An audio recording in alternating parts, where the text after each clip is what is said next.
샬롬, 오늘의 말씀지기 공주대학교 21학번 박민재 순장입니다. 여러분, 새롭게 시작된 1학기 잘 살아내고 계신가요? 새로움은 말만으로도 우리에게 큰 힘이 되어주는 것 같습니다. 새 학기가 되면 저도 부푼 마음에 힘입어 여러 가지 계획과 목표를 세우곤 하는데요. 계획대로 제 삶이 흘러가지 않더라도 낙심하지 않는 마음을 달라고, 이럴 때일수록 나보다 더 크신 계획을 가진 하나님의 마음을 배워갈 수 있게 해달라고 기도하게 되었습니다. 나의 열심이 아닌 하나님의 열심을 기대하고 더욱 의지하는 우리 모두가 되길 소망합니다. 베드로와 안드레를 만난 다음날 예수님께서는 갈릴리로 나가시는 길에 빌립을 만납니다. 예수님은 강권적으로 빌립에게 나를 따르라 라고 말씀하십니다. 예수님의 택함을 받은 빌립은 나다나엘을 예수님께로 데려옵니다. 빌립은 나다나엘에게 예수님을 모세가 율법에 기록하였고 여러 선지자가 기록한 그라고 소개합니다. 그런데 생각보다 나다나엘의 반응은 미적지근했습니다. 나사렛에서 무슨 선한 것이 날 수 있느냐며 의문을 가진 나다나엘에게 예수님께서는 참 이스라엘 사람, 간사한 마음이 없는 사람이라 칭찬하십니다. 그러고 무화과 나무 아래에 있을 때부터 나다나엘을 지켜봐 왔다고 말씀하시죠. 그 말씀을 들은 나다나엘은 예수님을 살아계신 하나님의 아들로 영접하게 됩니다. 오늘 본문 말씀을 통해 저는 세 가지를 나눠보고 싶습니다. 첫째는 빌립을 택한 예수님의 모습입니다.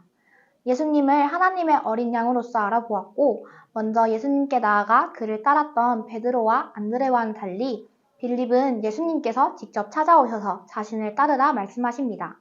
빌립은 안드레, 베드로와 마찬가지로 벳세다 사람입니다. 이 구절은 단순히 빌립이 그들과 한 마을의 주민임을 뜻하지 않습니다. 빌립도 안드레와 베드로처럼 구원자 메시아를 묵상하며 기다렸던 자임을 의미합니다. 그러한 빌립을 이미 아셨던 예수님께서는 먼저 그에게 친히 다가와 주셨던 것입니다. 하나님 보시기에 선한 삶을 살고 싶은데 선뜻 용기 내지 못했던 순간이 있으신가요? 저도 무언가를 시도할 때 선뜻 용기 내지 못하는 사람이었습니다. 그러나 제 마음을 아시는 하나님께서 그런 순간마다 주변 사람을 통해, 상황을 통해 제가 자연스럽게 주님 곁으로 나아갈 수 있게 인도해 주셨습니다.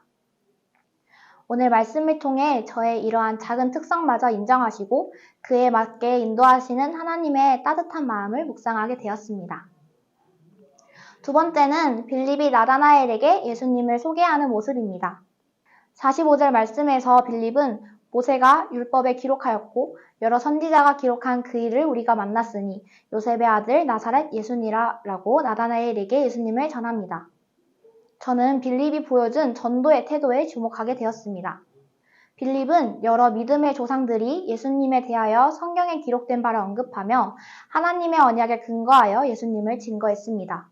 저는 내가 지금 내 삶에서 선한 영향력을 끼치지 못하고 있는데 어떻게 복음을 전할 수 있지? 라는 생각에 전도하는 중에도 몇 번 좌절하는 순간을 겪곤 했습니다. 그러나 나의 어떠함에 상관하지 않고 과거부터 지금까지 그리고 영원까지 하나님의 말씀은 변함 없으심을 묵상하니 더욱 이 소중한 복음을 주저하지 않고 캠퍼스로 흘려보내야겠다는 마음을 갖게 되었습니다. 마지막은 나다나엘의 태도입니다. 빌립의 말을 듣고 나다나엘은 믿을 수 없다는 자세를 취했죠. 빌립의 말이 못 믿어서가 아니었습니다. 나다나엘 또한 오래전부터 무화과 나무 아래에서 하나님께서 약속하신 아들을 기도하며 기다리던 자였기 때문에 위대한 왕께서 평범한 가정으로부터 오셨다는 사실이 믿기지 않았던 것입니다. 그러나 예수님을 직접 만난 나다나엘은 나사렛 예수를 진정한 이스라엘의 왕으로 맞이하게 되죠. 이 시대를 살며 청년들이 강조하는 가치관을 따르다 보면 어느새 하나님을 귀하게 여기는 마음이 흐려지게 되는 것 같습니다. 보이는 것만을 믿고 당장 내 삶에 쓸모있는 것들만 수용하는 이 세대 속에서 바라는 것에 확신이고 보이지 않는 것들에 증거되는 믿음을 가지고 살 때 하나님을 내 삶의 진정한 주인 삼고 주님이 보여주실 영원한 나라를 위해 살아갈 수 있음을 묵상하게 되었습니다. 저는 오늘의 말씀을 통해 사랑하는 캠퍼스가 생각이 났습니다. 그 속에는 하나님을 모른 채 산소망 없이 살아가는 영혼들이 있을 것이고 하나님께서 인도하신 삶을 알고 있지만 용기가 나지 않아 주저하는 영혼들도 있을 것입니다. 안드레와 베드로, 그리고 빌립에게 각각 다른 방법으로 찾아오신 예수님처럼 우리도 새 학기에 만나게 될 사람들을 향해 각자에게 필요한 모습으로 다가가 보는 건 어떨까요? 하나님의 사랑이 우리를 통해 많은 학생들 마음속으로 가득 채워지길 기도하며 캠퍼스 선교사로서의 삶을 살아내는 우리 모두가 되길 기도하고 응원합니다. 샬롬!